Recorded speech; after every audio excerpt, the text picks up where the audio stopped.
जय राम जय जय राम श्री राम जय जय राम श्री राम जय राम जय जय राम श्री राम जय जय राम श्री राम जय राम जय जय राम श्री राम जय जय राम श्री राम जय जय राम श्री राम जय राम जय जय राम श्री राम जय जय राम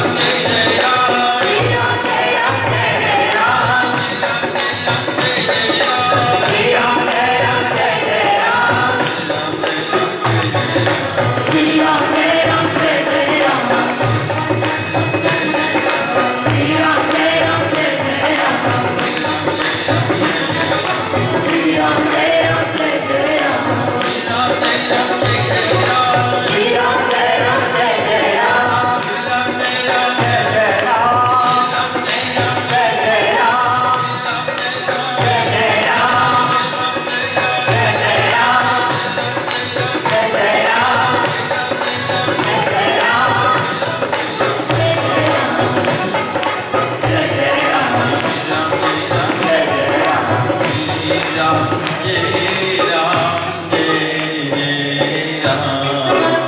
श्री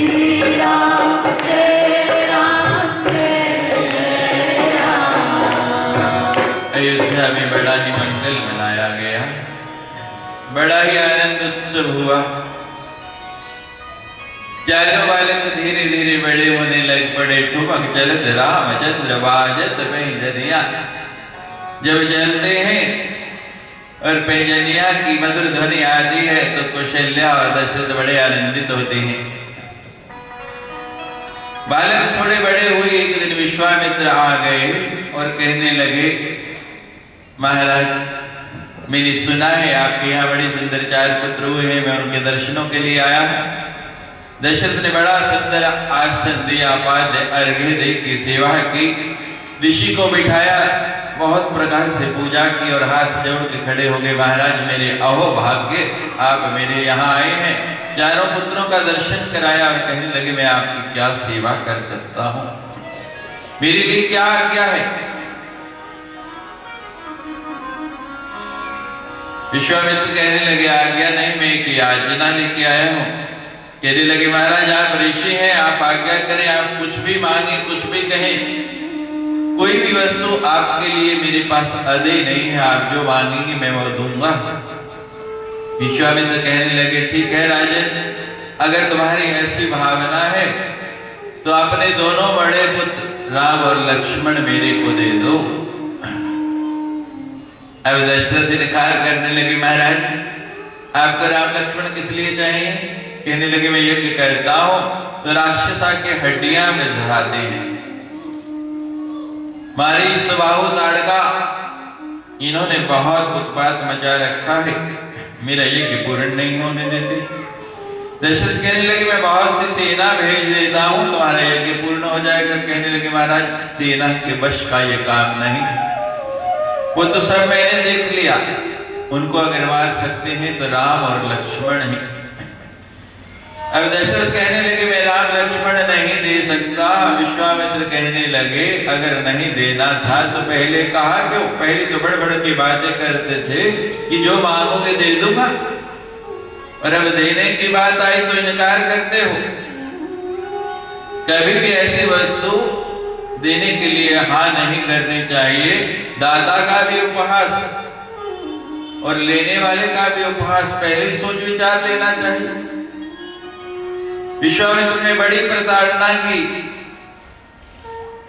दशरथ कहने लगे, राम मेरी प्राण है, मैं राम के बिना जी नहीं सकता। विश्वामित्र कहने लगे, प्रमाण दोगे। कहते बिल्कुल प्रमाण दे दूंगा। और दशरथ ने प्रमाण भी दे दिया। जब राम वनवास हुआ और सुमंत छोड़ के आया, आते ही सूचना दी, उसी समय दशरथ ने प्राण त्याग दिए कि मैं राम के बिना नहीं रह सकता। दशरथ मानते नहीं है। सदगुरु वशिष्ठ आ गए, क्या बात है, सारी बात की जानकारी ली। वशिष्ठ जी कहने लगे, राजन 2 पुत्र कहां से मिले। कहने लगे, यज्ञ से। और ऋषि किस लिए आए हैं, यज्ञ की रक्षा के लिए मांगने। क्या तुम चाहते हो कि आगे से यज्ञ नहीं हो। और कोई इस प्रकार से संतान नहीं प्राप्त कर सके। तो यज्ञ से जो भी प्रसाद मिले उसको बांटना सीखो। प्रसाद इतना सा भी मिले तो घर में जाके रास्ते में जो मिले जितने भी संबंधी हो सबको थोड़ा थोड़ा बांट दो। प्रसाद बांटने से बढ़ता है, सुख बांटने से बढ़ता है। जितना सुख को बांटोगे उतना बढ़ेगा। आपके यहाँ कोई उत्सव होता है, सबको बुलाते हैं? नहीं। क्यों बुलाते हैं? आपके सुख में वृद्धि होती है। कल रामा अवतार किया, कितना आनंद आया। आज कृष्ण अवतार है, आपको कहा था परिवार के सब सदस्यों को लाओ, जितना बांटेंगे और आनंद आएगा। हमने कहा था पति को साथ में लेके आना। बाद में आज जब हम आ रहे थे तो एक मिली कहने लगी, लो स्वामी जी कितने रखनी है? मैंने कहा क्या कहते पत्ती? तुसी कही पत्ती लेके आना और चाय का डब्बा पत्ती का पकड़ा हो। मैं कही भगवान तर गए। जय जय जय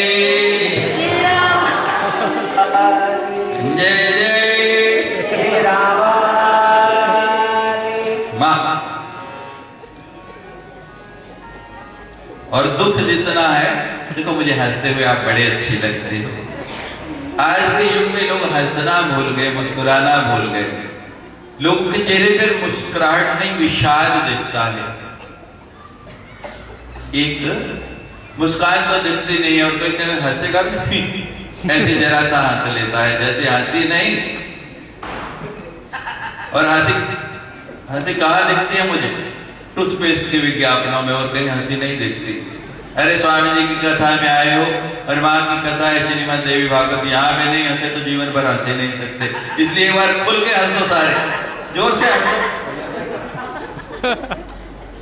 खुल के हंसो सारे। अरे दांत नहीं गिरते किसी के, और जोर से हंसो जरा। देखो पुरुष लोग शर्म करें, अरे हंसने में भी शर्म आ गई, रोने में तो आए जोर से हंसो जरा। राजकुमार जी हंस के बताना, जोर से हंसो जरा, और जोर से हंसो, खुल के हंसो। अभी भी नहीं हंसे। अरे हंस लो, ये तो माँ का दरबार है। संसार में तो रोना ही रोना है, केवल यही हंसना है।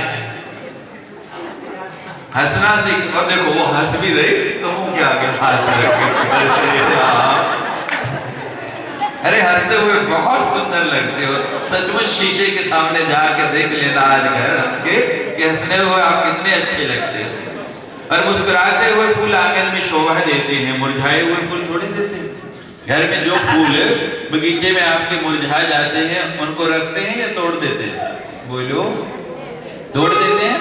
और जो खिले हुए होते हैं, हंसते हुए मुस्कुराते होते हैं, उनको कितने आनंद से देखते हो। तो एक बार फिर हंस दो जोर से। हाँ, अब आनंद आए। उधमपुर के वासियों के चेहरों पे मुस्कान ला के जाना है। सब हंसते हुए मुस्कुराते हुए यहाँ से जाए।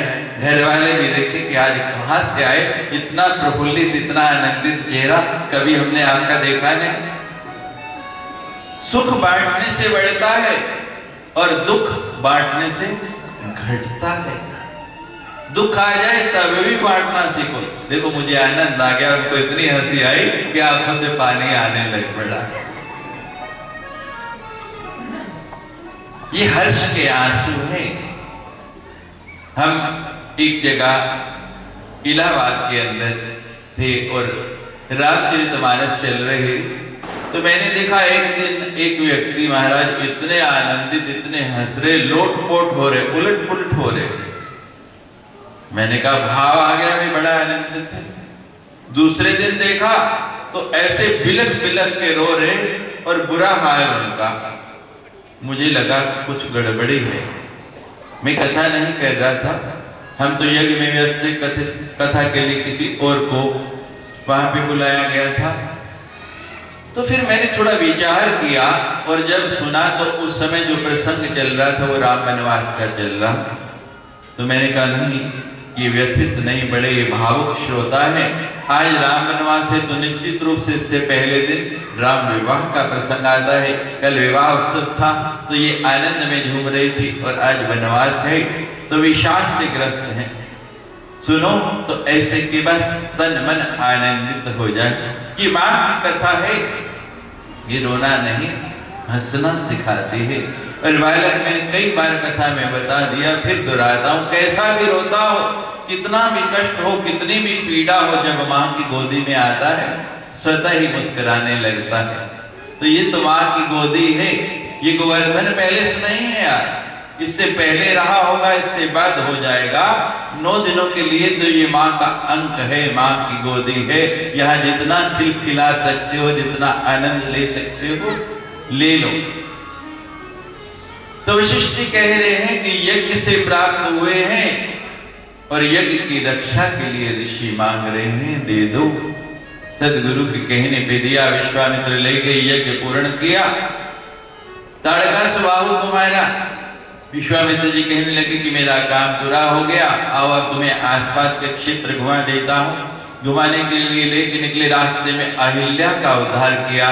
गौतम ऋषि की पत्नी श्रापवश पत्थर की शिला बनी हुई पड़ी, भगवान के पांव का स्पर्श हुआ, चरणों का स्पर्श हुआ और नारी बन गई। आगे घूमते घुमाते ले गए जनक के यहाँ। जनक ने देखा ऋषि आए हैं और जनक ने अपनी बेटी का स्वयंवर रचाया है। सोचते ही शहर में बहुत भीड़ भाड़ है, ऋषि को महल में रखूंगा तो दुविधा होगी। बड़ा ही सुंदर वाटिका थी जनक की, वहां पे ऋषि को ठहरा दिया। ऋषि के साथ दोनों ही कुमार वहां रहने लगे। प्रातःकाल सदगुरु उठे, सदगुरु की स्नान की व्यवस्था करके, भगवान स्नान करके उनकी पूजा के लिए पुष्प तोड़ने के लिए निकले। जाके वाटिका में पुष्प तोड़ के लाई, सदगुरुदेव ने पूजा करनी है। उधर जानकी अपने माँ से कहने लगी, माँ मैंने सुना है कि स्वयंवर में बहुत बले बले राक्षस भी आए हैं और पिता ने प्रतिज्ञा की है कि जो शिव के धनुष को तोड़ेगा उससे जानकी का विवाह होगा। तो माँ राक्षस तो और अधिक बलवान होते हैं, कहीं ऐसा नहीं हो कि किसी राक्षस से मेरा विवाह हो जाए, मन में शंका है। तो जानकी की माँ सुनैना कहने लगी, बेटी हमारे कुल की रीत है, कुल की प्रथा है कि विवाह से पहले जो है कन्या गौरी पूजन के लिए जाती है। तू भी गौरी पूजन के बाद लिए जा और बात चाहेगी तो तुझे सुंदर अच्छा पति मिलेगा। तो जानकी ने अपनी सखियों को साथ लिया और चल पड़ी गौरी पूजा के लिए। सरसमीप गिरी जागृह सोहा, वरन न जाए दिख मन मोहा। श्री राम जय राम, जय जय राम। श्री राम जय राम, जय जय राम। जनक जी जो थे वो भी माँ के उपासक थे। बड़ा ही सुंदर मंदिर उन्होंने अपनी वाटिका में बनाया है माँ का। सर समीप गिरजा गृह शोभा, वर्ण न जाए कि उसकी शोभा का वर्णन नहीं हो सकता, देखते ही मन मोहित हो जाता है, ऐसा सुंदर वो भवन। तो जानकी अपनी सखियों के साथ उस मंदिर में गई और पूजा करने लगी। पूजा कीनी अधिक अनुरागा, निज अनुरूप सुभग बरवागा। श्री राम जय राम, जय जय राम। श्री राम जय राम, जय जय राम। बड़ी श्रद्धा पूर्वक पूजा की और पूजा करने के बाद जब वरदान मांगने लगी तो ये नहीं कहा कि मुझे बड़ा सुंदर बड़ा अच्छा पति देना, क्या कहा निज अनुरूप कि जैसी मैं हूं मां, मैं जिसके लायक हूं मुझको वैसा पति दे देना। हम लायक तो बनते नहीं और मांगते हैं, मां तो सब कुछ देने वाली है, लेकिन पात्र तो बनो ना पहले। हम कहा करते हैं अपने कथाओं में कि रोज दूध वाले के पास जाते हैं, 1 किलो दूध लेके आते हैं। अब स्वामी जी आ गए यहाँ कथा करने के लिए उधमपुर में, और एक दिन निमंत्रण दे दिया कि स्वामी जी आज चाय हमारे यहाँ पीना।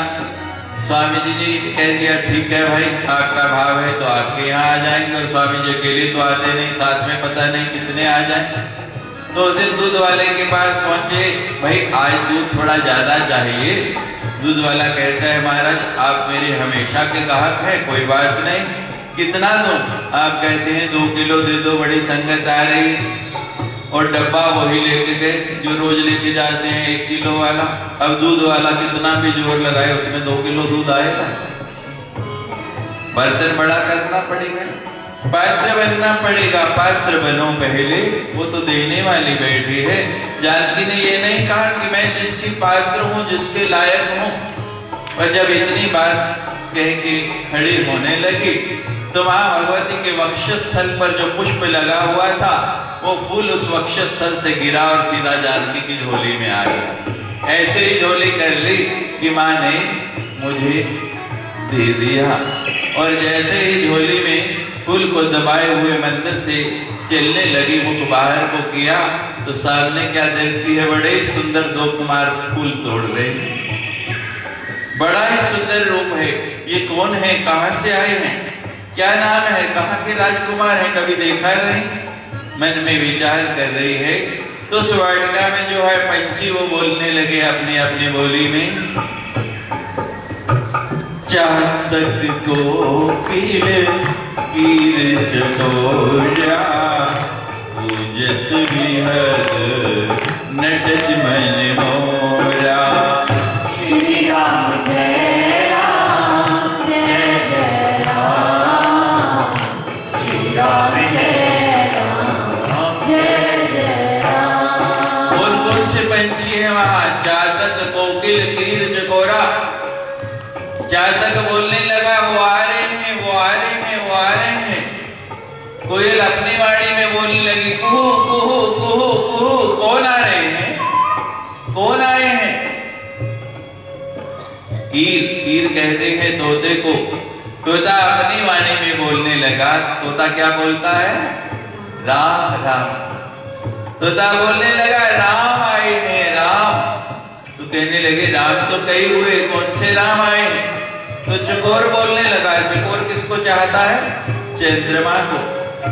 तो चकोर कहने लगा जिनके नाम के पीछे चंद्र लगा है वो रामचंद्र आए हैं। परिचय मिल गया। 4 पक्षी तो केवल बोले, लेकिन वहां एक 5वां पक्षी भी है। कौन सा? पूजत विहग। सब विहग पंछी कूक रहे हैं, लेकिन 5वां क्या कर रहा है? नटत मन मोरा। हो तो नाचने लग पड़ा, नृत्य करने लग पड़ा कि इधर राम इधर जानकी, ऐसी सुंदर मनोहर जोड़ी बन जाए तो क्या आनंद आएगा। नटत मन मोरा, नाचेगा कौन? किसका मन मयूर नाचेगा? जिसने अपना मन उसको दे दिया, मन मोर बन गया। कल रामावतार था, जिनके मन में उमंग आई कि आज राम आए हैं, मैं राम का हो गया, वो नृत्य कर रहे थे। आज कृष्ण अवतार है, देखते हैं आज कौन कृष्ण की राधा बनेगी। जब कृष्ण अवतार आता है कितनों के मन में उल्लास आता है, कितनों के मन में भाव आता है। जब मन में वो बस जाए तो मन अपने आप नृत्य करने लगता है। और जब मन नृत्य करता है तो पाँव रुक नहीं सकते। और भगवान का अवतार, लोगों के घरों में बच्चे पैदा होते हैं, आप कैसे नाचते हैं जाते हैं, उससे कुछ नहीं होने वाला। भगवान के दरबार में जो नृत्य हो गया, भगवान ऐसे प्रसन्न हो जाएंगे, सदा के लिए आपके यहाँ खुशियां खुशियां भर देंगे। आनंद हो गया। नजर ने नजर से मुलाकात कर ली, लब हिले भी नहीं और बात कर ली। आंखों ही आंखों में इशारा हो गया और बिना देखे मैं तुम्हारा हो गया। बुद्धि फेर दी, राज्य की जगह भगवान को वनवास हो गया। वन में घूमते फिरते हैं, सीता का हरण हो गया।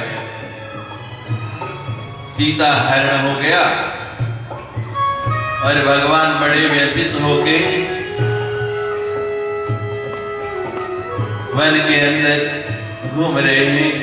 और सीता हरण से ठीक 1 दिन पहले की घटना, कुछ संत लोग भगवान के पास आए, नित्य प्रति आते थे फूल पुष्प लेके, लेकिन उस दिन इतने बड़े पत्थर लेके आ गए।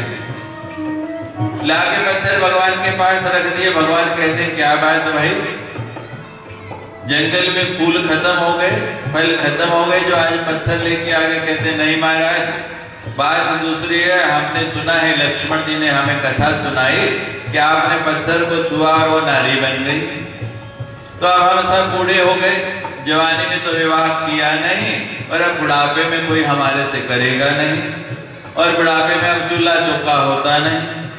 आपका तो कुछ जाएगा नहीं भगवान, आप पैर लगा दो, ये सारी नारियां बन जाएंगी और रोटी पकाने से छुट्टी हो जाएगी, पक्की पकाई मिल जाएगी हमें।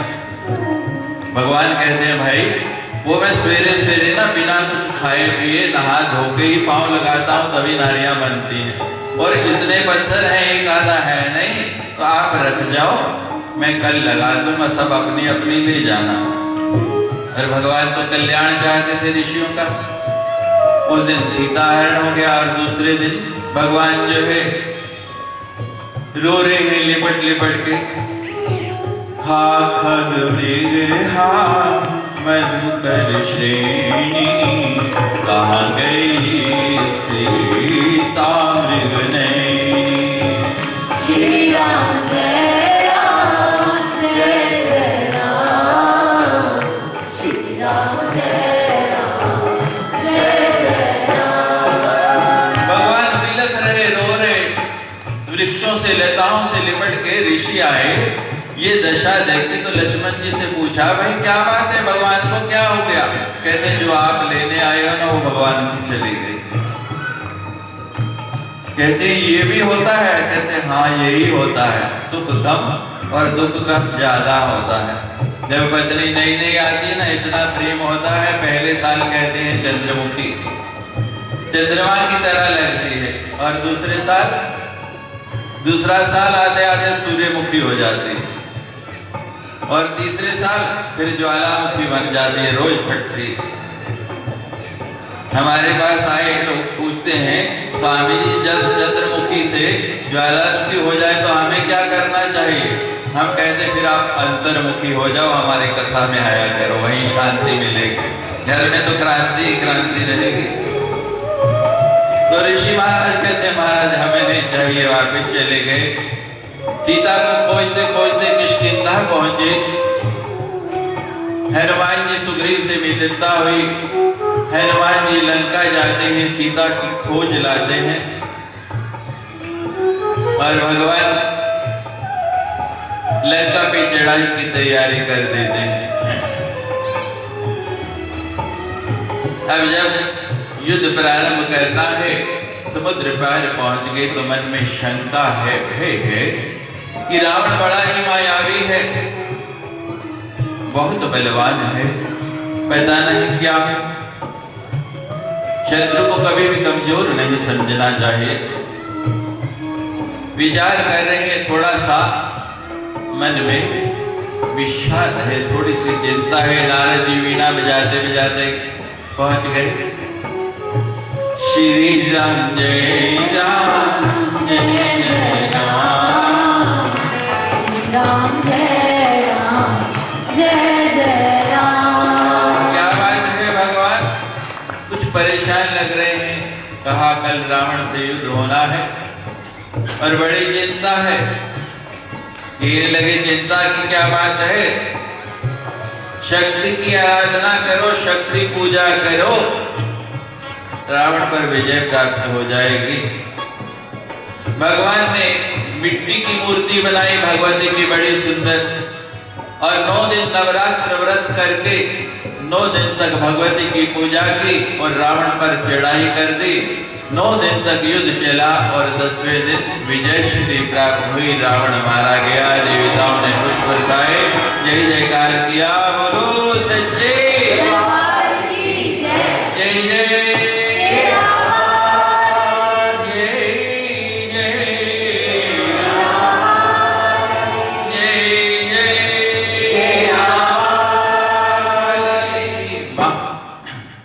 मैंने आपको बताया था कि माँ भगवती का वास 2 ही वस्तुओं में है, या कन्या में और या ज्योति में। माँ भगवती की आराधना चाहते हैं तो कन्या पूजन करें या ज्योति पूजन करें। अब कन्या पूजन आप सदा से करते आ रहे हैं, लेकिन कन्या पूजन कैसे करना है इसकी आपको जानकारी नहीं है। यह लिखा है कि जब कन्या पूजन करना है उसको साक्षात देवी मानना है। उस समय कन्या नहीं मानना है या बच्ची नहीं, साक्षात देवी मान के उसकी पूजा करनी है। पूजा करनी कैसे है? पहले उस कन्या के चरण धुलाए, चरण धुला के उसको सुंदर वस्त्रों से अलंकृत करें, सुंदर सुंदर वस्त्र पहनाएं, माथे पर तिलक करें, आसन दे के उस पर बिठाएं, पूजा करें, विधिवत पुष्प अर्पण करें, अक्षत अर्पण करें, ज्योति जला के उसकी आरती उतारें, भोग लगाएं, उसकी परिक्रमा करें, फिर उसको प्रणाम करें, आशीर्वाद प्राप्त करें। ये कन्या पूजन की विधि है। अब यहां लिखा है कि कन्या पूजन में या तो कन्या विषम संख्या में हो, 1 3 5 7 9 11, 2 4 6 8 10 ऐसे नहीं। जब पूजा करने बैठे तो उनकी संख्या लेनी है विषम संख्या में 1 3 5, और या वृद्धि क्रम से करें। पहले दिन 1, दूसरे दिन 2, तीसरे दिन 3, चौथे दिन 4, इस तरह 9 दिन में 45 कन्याओं की पूजा हो जाएगी। जब वृद्धि क्रम से करें तो 2 4 6 आ सकती हैं, क्योंकि 3 के बाद 4 आएगा, 1 के बाद 2 आएगा। लेकिन जब इतनी कन्या नहीं उपलब्ध हो सकती तो ऐसे करनी है तो 1 3 5 7 विषम संख्या। अब उसके बाद आयु बताई है, कन्या 2 से 10 वर्ष तक की होनी चाहिए। कितनी आयु हम देखते हैं, किसी भी उम्र की आप कन्या की पूजा कर देते हैं। यहाँ लिखा है कि 2 साल से लेकर 10 साल तक की कन्या की पूजा करनी चाहिए, ना 2 साल से छोटी, क्योंकि उसको रूप रस स्वाद गंध का कुछ नहीं पता है। और 10 साल से बड़ी जो कन्या है, कली है, इसमें रजस्वला होने लगती है, मासिक धर्म आने लगता है, तो वो भी कन्या नहीं रहती। इसलिए कन्या की आयु 2 से 10 साल तक। यह लिखा है हीनांगी या अधिकांगी, जिसका कोई अंग कम हो, कानी, कुबड़ी, डूली, लंगड़ी, ऐसी कन्या की पूजा नहीं करनी।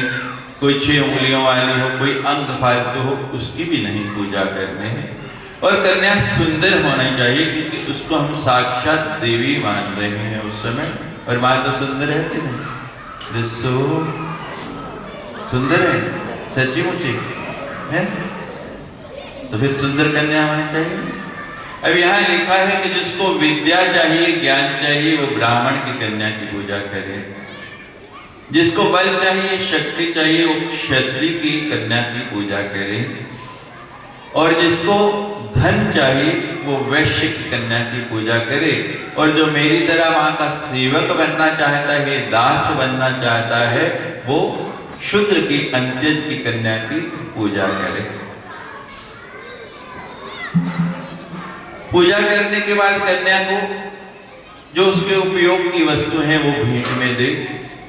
अब पहले जमाने में तो महाराज हम लोग कहा करते थे, वो खेलने के गीटे होते हैं, चूड़ियां होती हैं, गेंदे होते हैं, यही वस्तु होती थी। आजकल तो बड़े तरह तरह के खिलौने आ गए, हमें तो नाम भी नहीं पता। तो जो जैसा युग हो उसी हिसाब से पेंसिल, पेन, कापी, जो भी उसके उपयोग की वस्तुएं हैं वो देनी चाहिए। अब यहाँ लिखा है जो 2 साल की कन्या है उसको कुमारी कहा जाता है। कुमारी की पूजा करने से दुख और दरिद्र का शमन होता है, धन, आयु और बल की प्राप्ति होती है।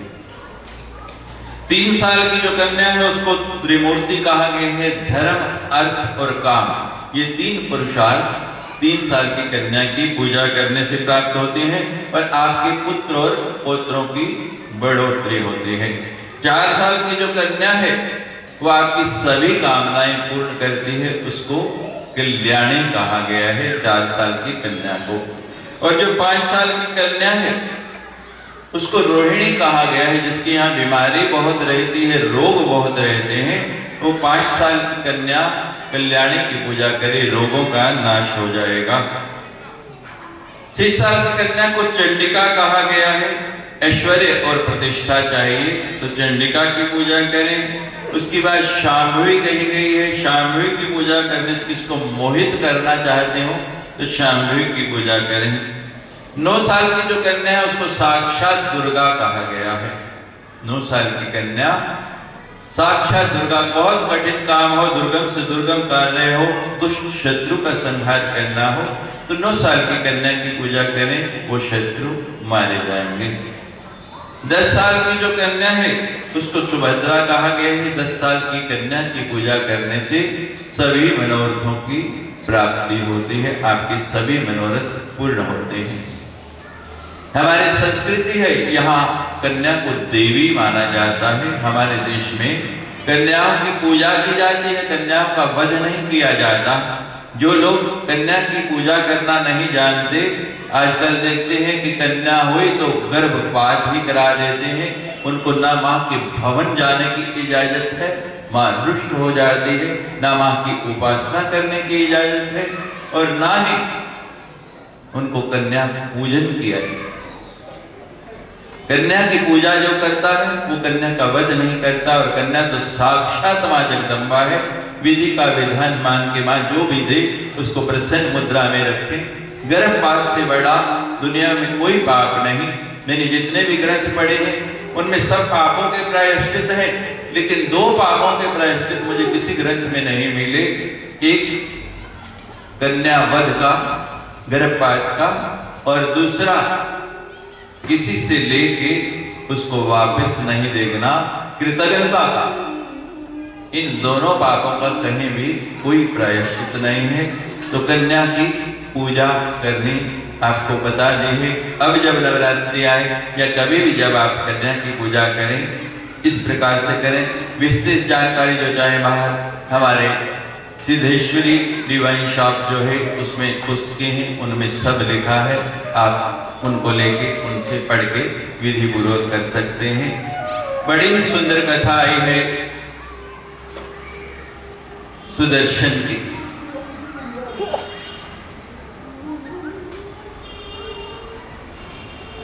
ध्रुव संधि नाम के एक राजा थे। हमारी कथाओं में नाम भी बड़े सुंदर दिए जाते हैं। ध्रुव संधि, जिसने 2 ध्रुवों में संधि कर दी। बिल्कुल वैसे ही कथा है जैसे श्रीमद् भागवत के अंदर सुरुचि और सुनीति की है, उससे मिलती जुलती ये कथा।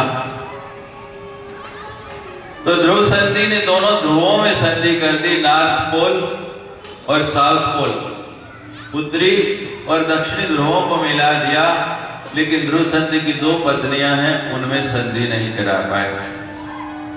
पहली का नाम है मनोरमा और दूसरी का नाम है लीलावती।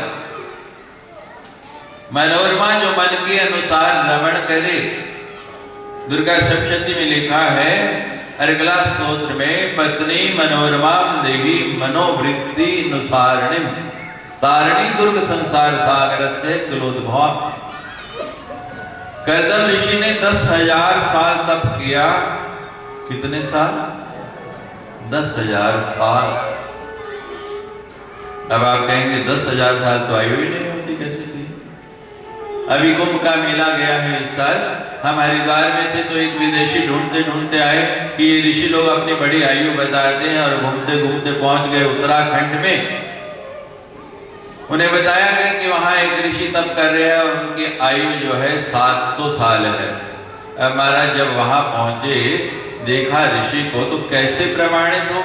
बाहर उनका शिष्य बैठा था, जैसे हमारे साथ हमारे ये शिष्य बैठे हैं यहाँ पर, स्वरूप चैतन्य जी।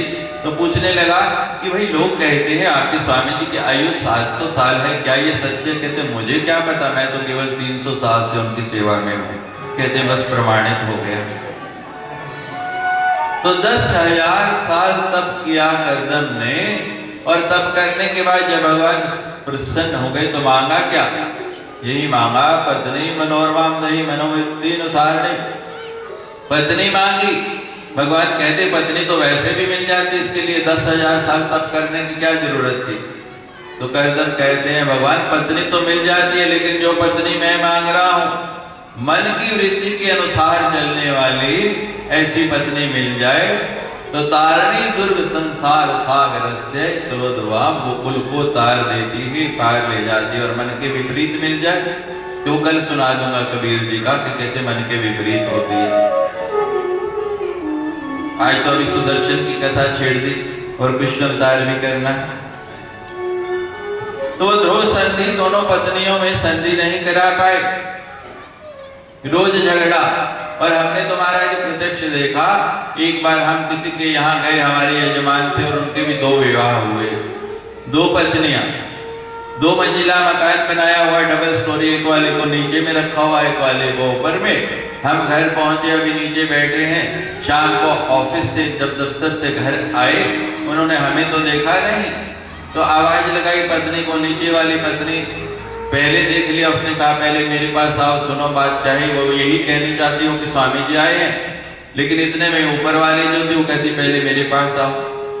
बेचारे आधी सीढ़ियां चढ़े, नीचे वाली कहती मैंने कहा ना पहले मेरे पास, ऊपर वाली कहती मैंने कहा पहले मेरे पास। वो बेचारे बीच में अटक गए कि ऊपर जाऊं या नीचे जाऊं, मैं इधर जाऊं या उधर जाऊं, बड़ी मुश्किल में हूं, अब किधर जाऊं, कुछ समझ नहीं आता ऊपर के नीचे।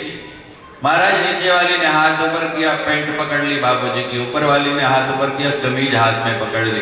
वो कहती ऊपर आओ, वो कहती नीचे, दोनों ने खींची। हे भगवान वो दृश्य नहीं दिखाए दोबारा। हमने वहीं कहा हे भगवान, हे माता रानी, सबको सब कुछ देना लेकिन 2 पत्नियां नहीं देना। जय जय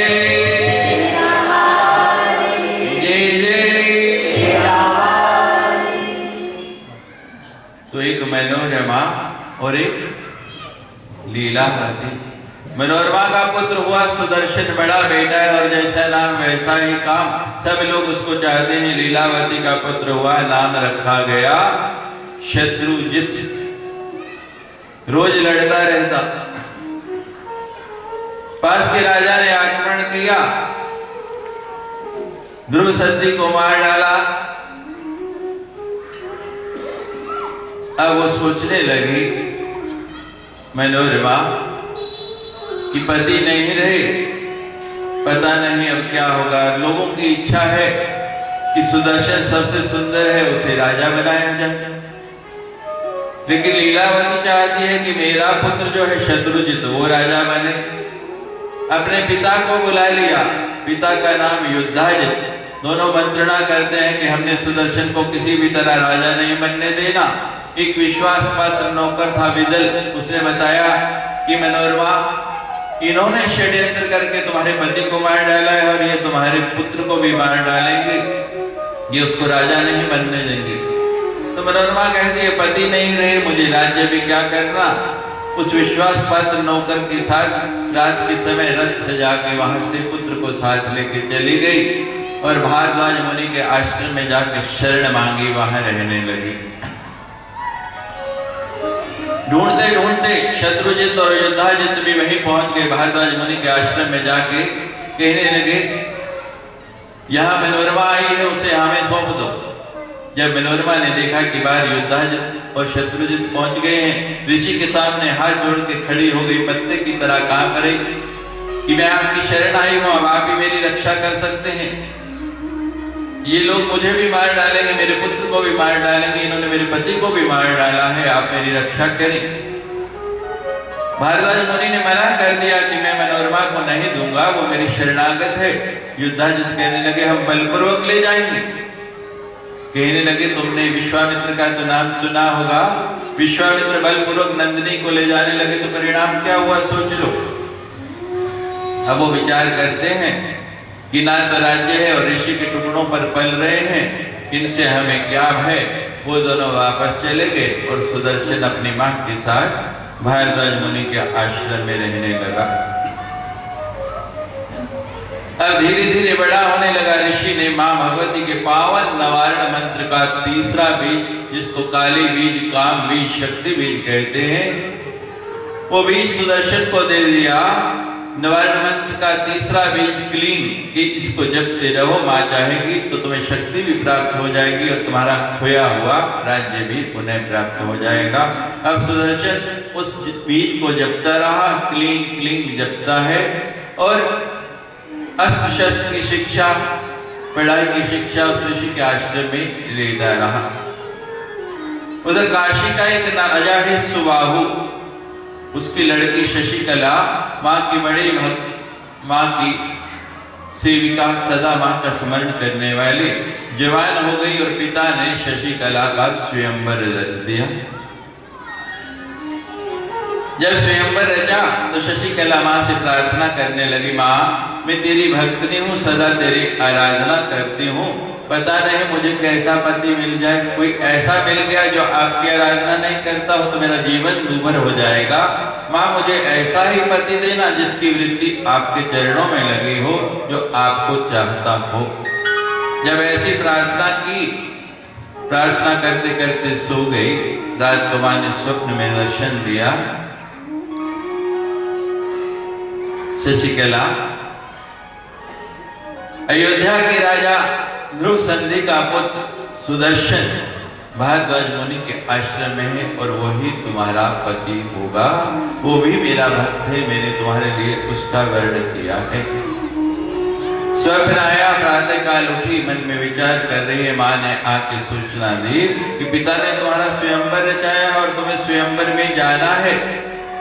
शशिकला कहती है, माँ मुझे स्वयंवर में नहीं जाना, तू तो मेरी एक जन्म की माँ है, लेकिन जो जगत की माँ है और मेरी जन्म जन्म की माँ है, उसने रात्रि में मुझे स्वप्न में दर्शन देख के बता दिया कि मेरा पति सुदर्शन होगा, मैं उससे ही विवाह करूंगी। माँ बहुत समझाती है लेकिन शशिकला मानती नहीं। सूचना भेजी एक ब्राह्मण के द्वारा सुदर्शन के पास, और जिस दिन सूचना पहुंची उसी रात से पहले सुदर्शन को भी मां ने स्वप्न में बताया कि तुम्हें काशी नरेश के यहाँ स्वयंवर में जाना है और उसकी पुत्री से विवाह करना है। प्रातःकाल सुदर्शन उठा, मां से कहने लगा, मां मुझे स्वयंवर में जाना है। मां कहती है, बेटा मुंह धो ले, नहा ले, लगता है रात में कोई स्वप्न देखा है। स्वयंवर में तो राजा महाराजा जाते हैं, हम राजा महाराजा थोड़ी है, हम तो ऋषि के टुकड़ों पर पल रहे हैं। कहती, माँ मुझे नहीं पता, मैंने स्वप्न नहीं देखा।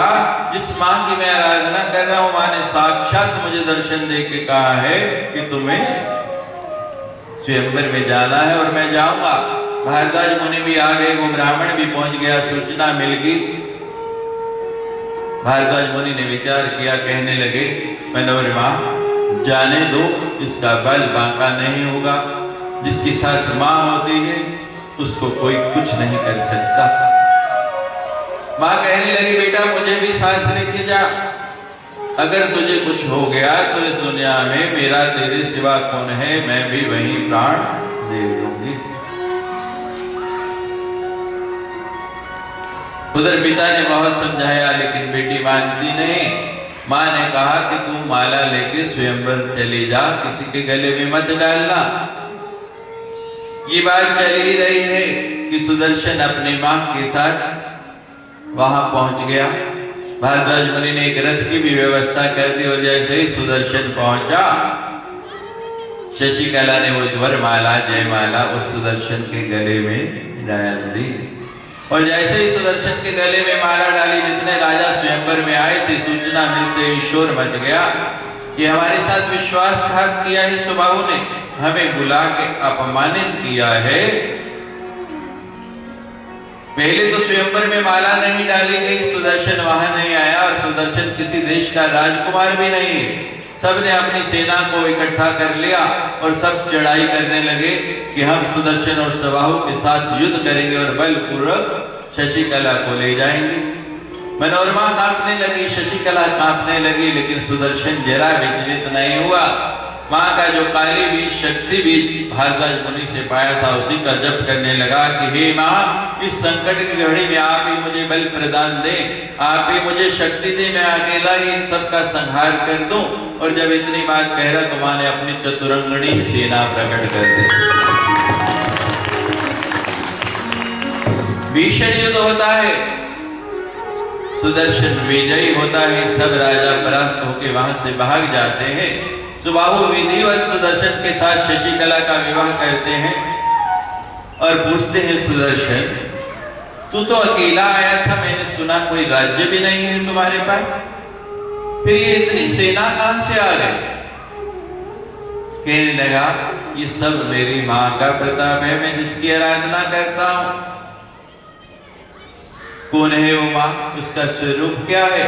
बताया, वही मंत्र बताया। काशीनाथ सुबाहु ने उस मंत्र को जपना प्रारंभ किया और काशी के अंदर ही बड़ा सुंदर मां भगवती का मंदिर बनवाया।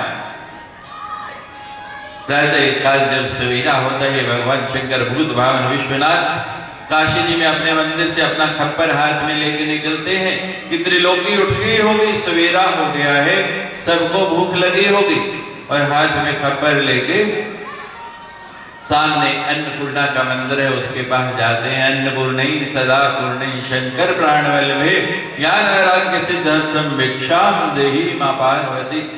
और पार्वती क्या करती है? अपने भंडार में से अनाज के 3 दाने उठा के उस खप्पर पे डालती है और उन 3 दानों से पूरी त्रिलोकी तृप्त हो जाती है। सुबाहु को साथ लेके अयोध्या पर आक्रमण करके उस युद्धाजित और शत्रुजित को परास्त करके सुदर्शन अपना खोया हुआ राज्य प्राप्त करता है। देवता पुष्प बरसाते हैं, जय जयकार करते हैं, बोलो सच्चे जय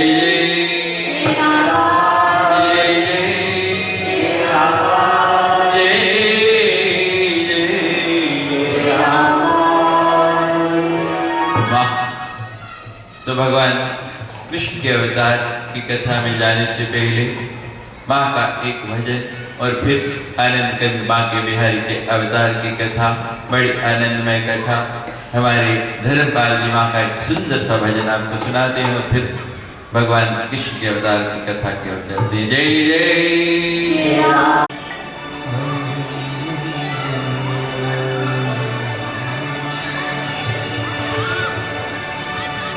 एक परदेसी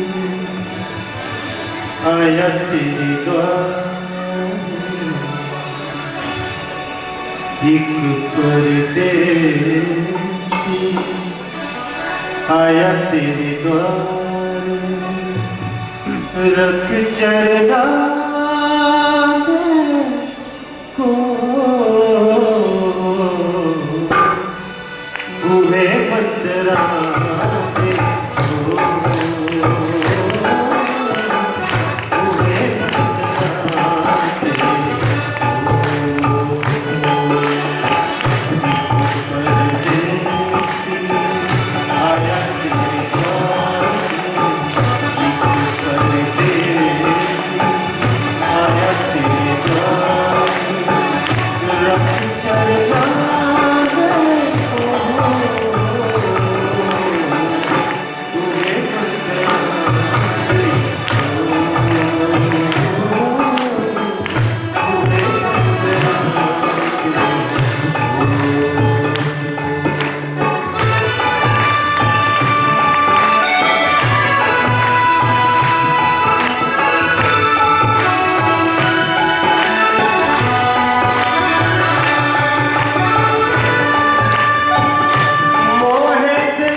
बूढ़े बंदना देखो,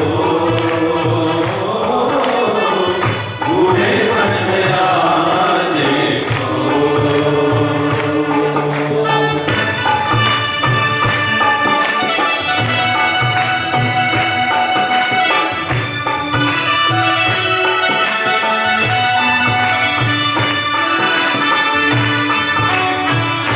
जुग बीते मोहे तेरे द्वारे, कब से मांगू हाथ बटाए।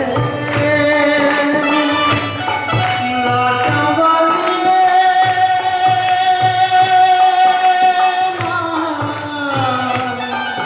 द्वारा रानिए,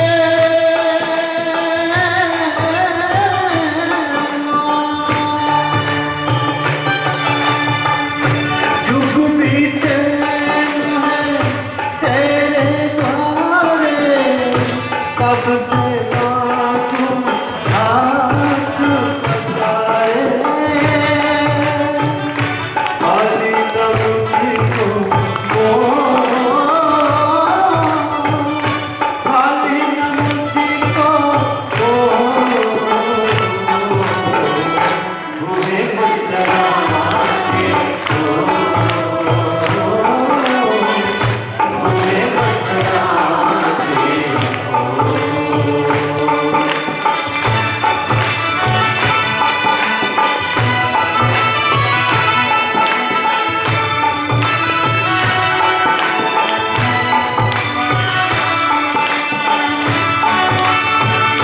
बुझती मेरी जोत जगा दे, टूटी मेरी आस बता दे। शेरा वालिए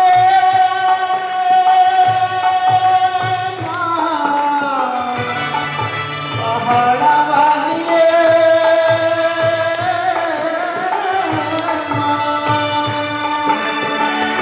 बुझती मेरी जोत जगा दे, टूटी तेरी आस बता दे।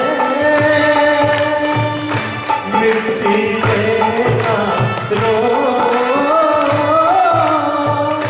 मिट्टी देना रो, बूढ़े बंदना देखो, बूढ़े बंदना देखो। एक परदेसी आया तेरा, एक परदेसी आया तेरा, रंग चलना देखो, बूढ़े बंदना देखो, बूढ़े बंदना देखो, बूढ़े बंदना देखो, बूढ़े बंदना देखो।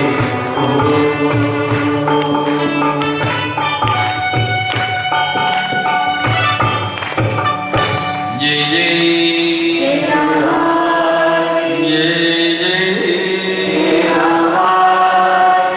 जय जय वाह। आनंद के जवान के बिहारी भगवान कृष्ण की प्राप्ति की ओर चलते ही गोविंद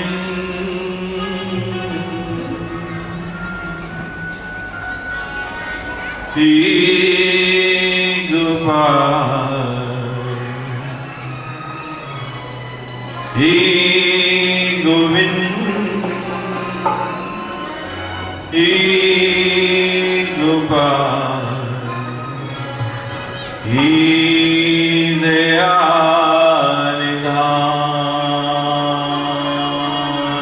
ही गोविंद ही गोपाल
इधर हो जाइए, थोड़ी जगह औरतों के लिए और छोड़ दीजिए, इधर पूर्ण आप थोड़ी जगह औरतों को इधर आगे से बैठ जाइए।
जिमें दी जाए